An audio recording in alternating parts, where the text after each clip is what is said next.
Alright, welcome back everyone. This is a quick video, but I took a few cues from Danny over at the Millsoap World channel where he built a 2-tier gun rack. So I thought this seemed like a good design and would give it a shot. If you're looking for a good way to store and display your rifles at the same time, this is actually a good way to do it without taking up too much space. And if you put a little extra care into this, then you'll have a nice display to set up that gives your wooden rifles a way to blend in with the coloring you go with. Obviously, there are a million different ways you can do this, but this just allows me to put 35 rifles on display in a 6-foot space, and it's cheaper than buying something online. I would say that this whole project costs about $100 for the boards, brackets, nails, and wood stain. There are a number of tools you'll need, but I'll go through this as we're kind of walking through this video. Okay, first you'll need to figure out how long you want your vertical gun rack to be, or how many rifles you want to put on it. I pretty much estimated that a 6-foot board on 2 levels would let you put up to 35 rifles, but it depends on how much wall room you have. I went with the 6-foot length on 2 levels so I could really optimize the density and get in as many rifles as possible. I went to Home Depot and picked up a 1x10 board and a 1x6 board that were both 6 feet long. But I also believe the standard ones you'll get at stores come in 8x10 feet increments as well. They're also not too expensive, maybe $10 to $18 a board depending on where you go and what the market for lumber is. Your bottom rack will stick out 10 inches and your top rack is going to be a little shorter at 6 inches, so you can use both the bottom rack as a baseboard for your top rack rifles. Next up is drilling your semicircles. I did this by buying a generic 3-inch hole saw that did the trick off of Amazon. Now, knowing how far apart each circle is supposed to be is also important to getting this right. I marked each circle 4 inches apart, which is where you will drill your circles. And then I made them a 1/2 inch from the edge and put an X or a T mark on there. This T mark will be your drill point. Of course, you'll need an electric drill or this will pretty much be impossible to do. Now, one big thing to remember when marking both your 1x10 board and your 1x6 board drill points is to make sure they do not overlap as pictured above. If they do line up, then that means your rifles are going to end up being right on top of each other and you'll have to start over. You want them to be side by side, so separate them by 2 inches. So on the bottom 1x10 rack, mark your drill point 4 inches from the end of the board, but on your 1x6 top rack, mark your drill points 2 inches from the end of the board as well.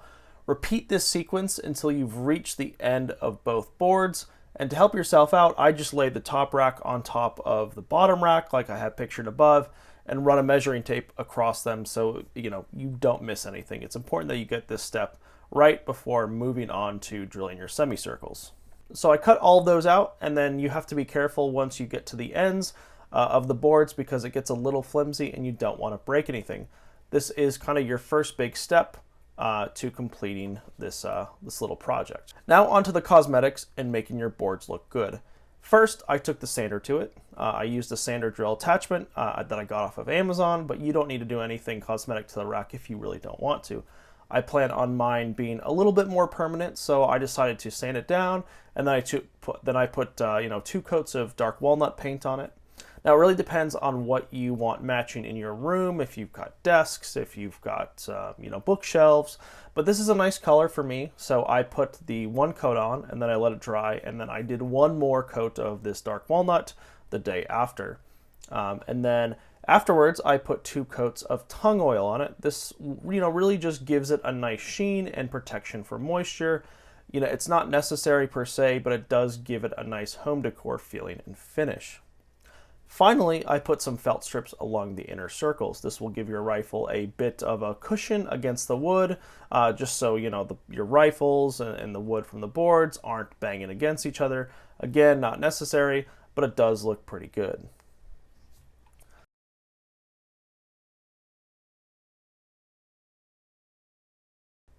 So next, and one of your final steps, is your wall placement. The larger 1x10 board, which is the bottom holder, or the bottom rifle rack, will need to be roughly 32 inches off the floor. Doesn't have to be perfect, but this just gives your rifles a good middle point for sitting. You'll need to use a stud finder and mark where your studs are located along your wall. And then I recommend using a heavy duty or using 4 heavy duty shelf brackets to hold the whole bottom rack up.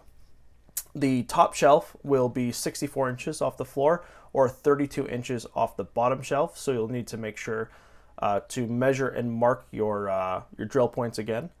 I also reinforced the sides of the bottom rack with wooden blocks just to give it a little bit more support. You can also put one in the middle if you want, just depending on where your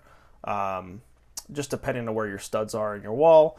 You are putting really heavy rifles on this, so you want to make sure it is secure in place. I mean, if you think about like an M1 Garand, that's almost 10 pounds. You multiply that by 15, you've got a bunch of weight on here. So you just want to make sure that you are doing your due diligence to make sure that you are holding this up.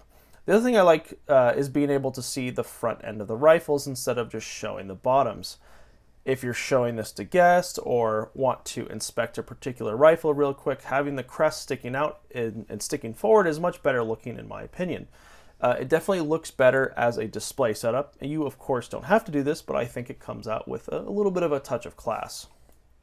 The other thing I did as well is put nails in the bottom of each spot or around each, in front of each semicircle or behind each semicircle, so I could use a bungee cord to hold the rifles in place. All you do is wrap the bungee cord around the nail and pull it tight so each rifle stays in place and doesn't move.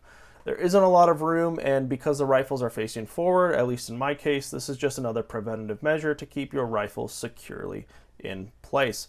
If you're like me, you probably don't want your 70 to 100-year-old rifles just falling over and potentially breaking.